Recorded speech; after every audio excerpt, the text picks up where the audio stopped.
Entre mi compañero Daniel y yo os vamos a presentar nuestro trabajo de los monumentos funerarios de Córdoba.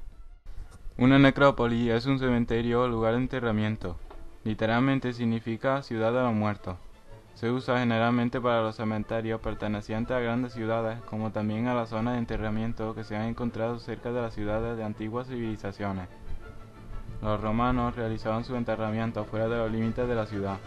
La Lex Ursenensis prohibía la inhumación o incineración dentro de los límites de esta y debían de realizarse a una distancia mínima de 500 pasos. Al principio, la mayoría de los muertos eran incinerados. Los monumentos hallados son mínimos. Lo más común eran tumbas con una cubierta de tejas con la vertiente a una o dos aguas, y algunas de las paredes de las tumbas se hallaban encaladas.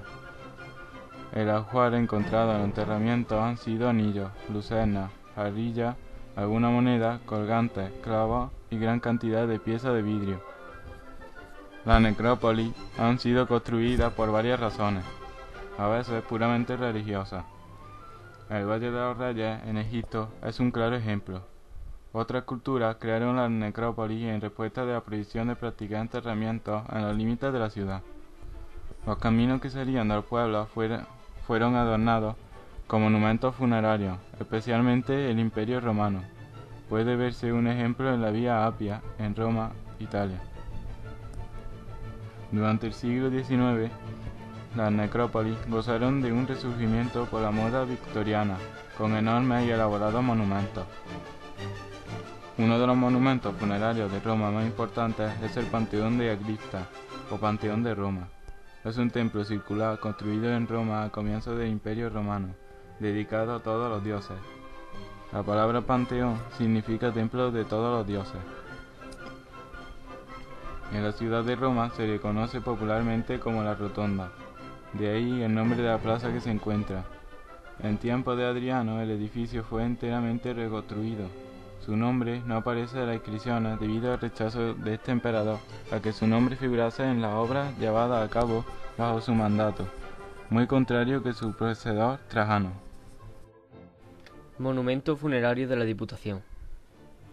A principios de la década de los 70, tuvieron lugar importantes obras de adaptación en el antiguo convento de la Merced, para adecuarlo a su nuevo uso como Diputación Provincial. Durante dichos trabajos, en los que se efectuaron grandes remociones de tierra, se pusieron al descubierto varias tumbas romanas que conformaban un sector importante de la necrópolis septentrional de Córdoba.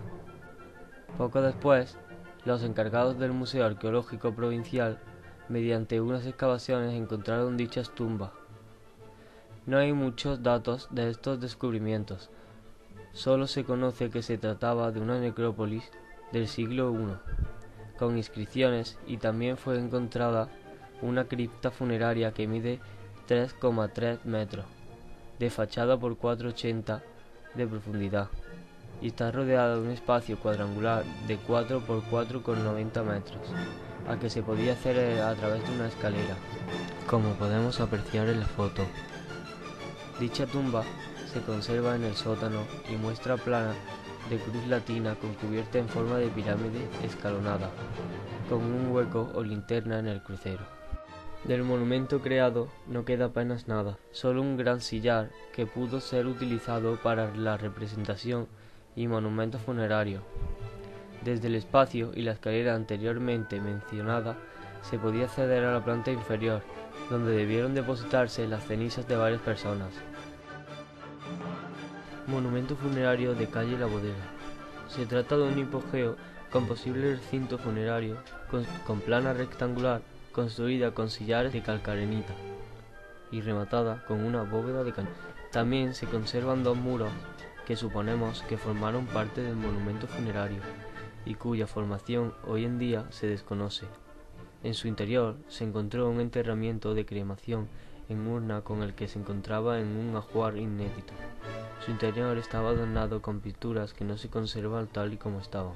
En día de hoy no se puede visitar porque encima de él se ha construido una vivienda privada a la cual no podemos acceder.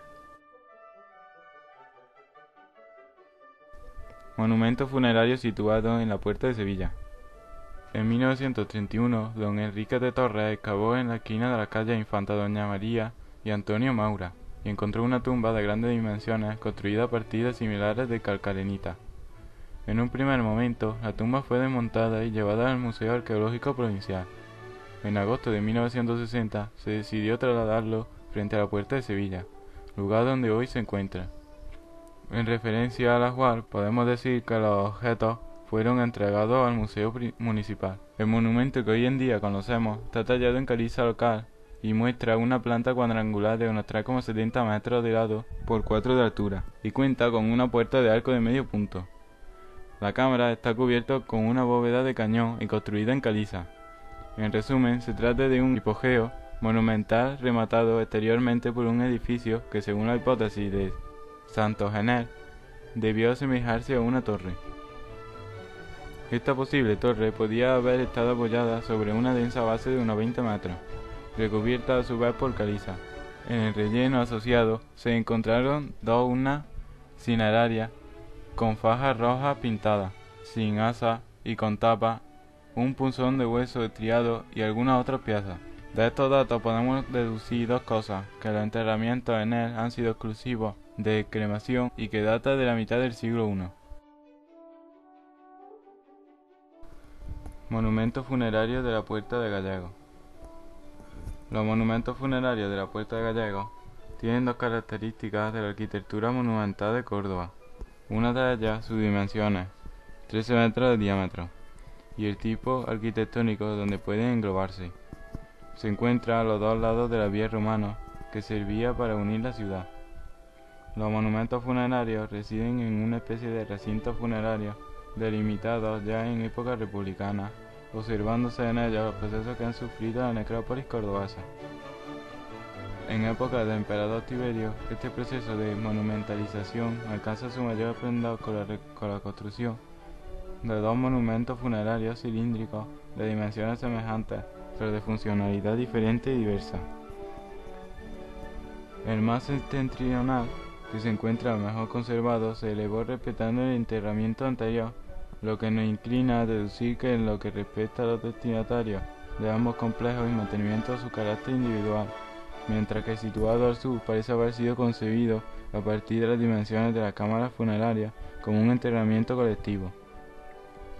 En lo que se refiere al monumento, hay varios aspectos que deben destacarse. En primer lugar, su tipología de directa filiación itálica. La difusión de este tipo de monumentos cilíndricos halla su razón de ser la importancia que llegó a alcanzar. Del mismo modo, el estudio de las técnicas constructivas resulta de mayor interés por cuanto nos ofrece, aun cuando resulta por el momento difícil de comprender los monumentos a finales del siglo II después de Cristo. El área funeraria se ve debilitada por la construcción de edificios comerciales y domésticos en el mismo momento en el que la calzada se desmonta y